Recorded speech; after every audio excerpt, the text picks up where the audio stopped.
मुख्यमंत्री महिला सशक्ती अभियानांतर्गत मुख्यमंत्री एकनाथ शिंदे, उपमुख्यमंत्री अजित पवार, देवेंद्र फडणवीस यांच्या प्रमुख उपस्थितीत 22 ऑगस्ट रोजी तपोवन मैदानावर महिला सन्मान सोहळा होणार आहे।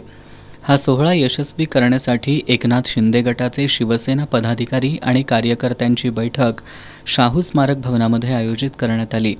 या बैठकीला मार्गदर्शन करण्यासाठी विधान परिषदेच्या उपसभापती डॉक्टर नीलम गोऱ्हे कोल्हापुरात आल्या होत्या। या बैठकीत मार्गदर्शन करताना डॉक्टर नीलम गोऱ्हे यांनी मुख्यमंत्री एकनाथ शिंदे यांच्या उपस्थितीत 22 ऑगस्टला होणारा महिला सन्मान मेळावा यशस्वी करण्याचं आवाहन केलं। मुख्यमंत्री शिंदे यांनी आपल्या काळात शेतकरी, विद्यार्थी, उद्योजक, व्यापारी यांच्या हिताचे निर्णय घेतले, परंतु शासनाच्या मुख्यमंत्री माझी लाडकी बहीण योजनेबाबत काँग्रेसकडून खोटा प्रचार केला जातोय।